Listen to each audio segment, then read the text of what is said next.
अब जो सिचुएशन सामने आ रही है वो थोड़ी सी सीरियस है।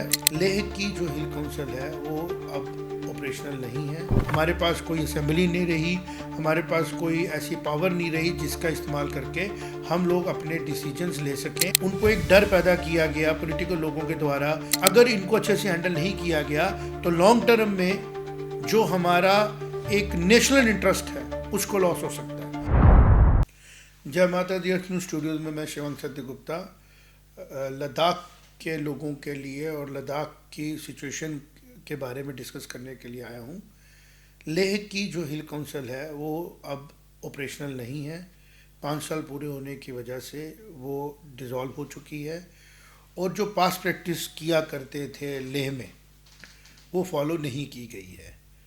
पास्ट प्रैक्टिस ये थी कि लेह काउंसिल के एक्सपायर होने से पहले ही इलेक्शन हो जाती थी और विद इन टाइम वो दोबारा से ऑपरेशनल हो जाती थी। लोग जिनको चुनते थे वो हिल काउंसिल के मेंबर बन जाते थे और हिल काउंसिल जो है एक बड़ी इम्पोर्टेंट रिप्रेजेंटेशन थी लेह के लोगों की।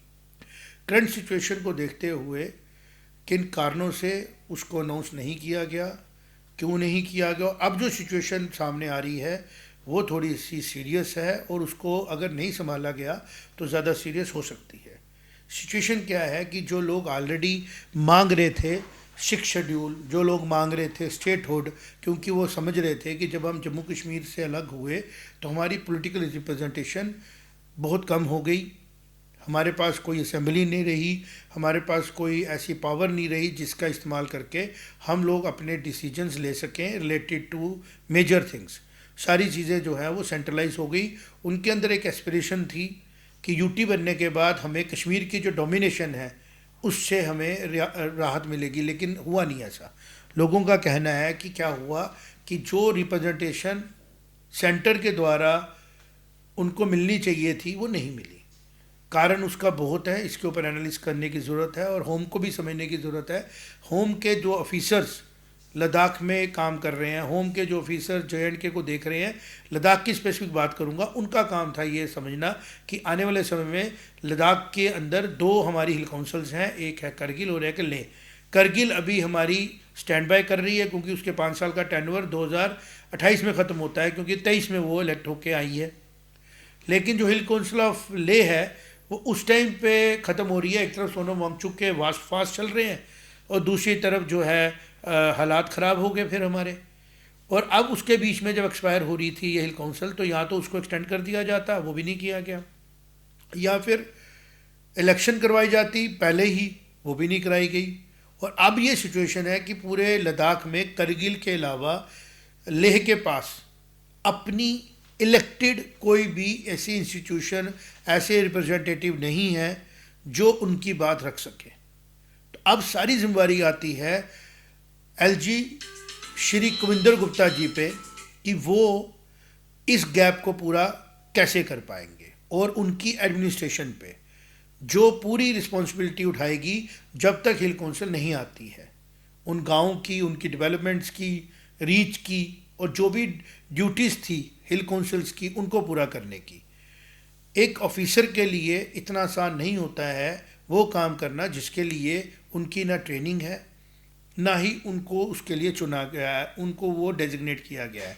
लेकिन जब ये चीज़ें आ जाती हैं तो फिर ये एक परीक्षा की घड़ी होती है जिसको वो, मुझे उम्मीद है, पूरी अच्छे से करेंगे।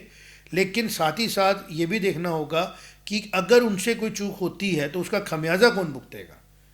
मेरा मकसद कहने का यह है, अगर लोगों को ये सेटअप पसंद नहीं आता है तो जो लोग पहले से परेशान हैं उनको एक डर पैदा किया गया पॉलिटिकल लोगों के द्वारा कि बाहर के लोग आ जाएंगे, यहाँ पे रहेंगे, आपकी लैंड इरोड कर देंगे, आपका कल्चर ख़राब हो जाएगा, ये उनको प्रोग्राम किया गया या उनको इन्फॉर्म किया गया। अगर इन 5, 6, 10 दिनों में, महीनों में, 2 महीनों में, 4, जब तक इलेक्शन नहीं होती, मौसम एक्सट्रीम है, अब तो इलेक्शन कराना पॉसिबल नहीं है वहाँ पर, तो मान के चलिए जब तक मौसम नॉर्मल नहीं होता है तो ये 6-8 महीने जो मिले, अगर इनको अच्छे से हैंडल नहीं किया गया तो लॉन्ग टर्म में जो हमारा एक नेशनल इंटरेस्ट है उसको लॉस हो सकता है।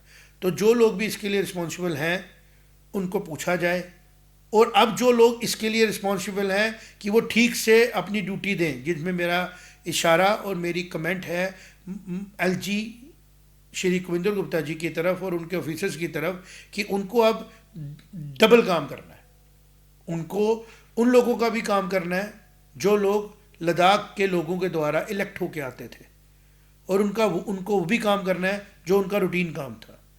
और सेंटर में बैठे हुए जो होम के ऑफिसर्स हैं, हमारे अंडर सेक्रेटरीज हैं, सेक्रेटरीज हैं, एडिशनल सेक्रेटरीज हैं, जो ये लद्दाख के अफेयर्स को देखते हैं, उनको भी देखना पड़ेगा कि ग्राउंड पे लोगों को अच्छा महसूस हो कि अगर डायरेक्ट कंट्रोल आया है तो हमें फैसिलिटी ज़्यादा मिल रही है। ना कि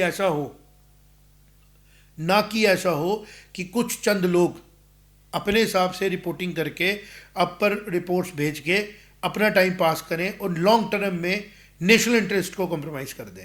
क्योंकि नेशनल का इंटरेस्ट है उसके सिटीजन की सेटिस्फेक्शन में, उनके सिटीजन्स के कॉन्फिडेंस में, लेके हर एक बच्चे को, करगिल के हर बच्चे को, लद्दाख के पूरे खित्ते के हर एक बच्चे को, हर एक युवा को ये विश्वास है और ये विश्वास बना रहना चाहिए कि जो हमारी नेशन है वो केयरिंग है, वो पॉलिटिकली ड्रिवन नहीं है, सेल्फ सेंटर्ड नहीं है, और वो पीपल फर्स्ट और पब्लिक फर्स्ट में बिलीव रखती है। ऑफिसर्स इसके लिए ग्रूम नहीं होते हैं। आज अगर सेंटर की सरकार है वो इलेक्ट होके आई है, ऑफिसर सिलेक्ट होके आते हैं। तो जो इलेक्टेड सरकार है, मेरा इशारा माननीय अमित शाह जी की तरफ है, उनको लद्दाख के अफेयर्स को पर्सनली देखना चाहिए, ख़ास तौर पे लेह डिवीज़न में। चूँकि लेह में अभी कोई भी पॉलिटिकली इलेक्टेड रिप्रेजेंटेटिव एम्पावर्ड नहीं है, तो शायद लोगों के लिए मुश्किल हो रही है अपनी बात रखने की। तो हो सकता है कि अमित शाह जी तक ये बात मेरे इस मैसेज के थ्रू पहुँचे, ऑफिसरों तक तो पहुँच ही जाएगी कि जो गैप ये क्रिएट हुआ है, इस गैप को फिल करने के लिए आपको मेहनत करनी पड़ेगी, हार्ड वर्क करना पड़ेगा, और एलजी साहब को भी बहुत हार्ड वर्क करना पड़ेगा, क्योंकि लेह की ठंड हड्डियाँ जमा देती है।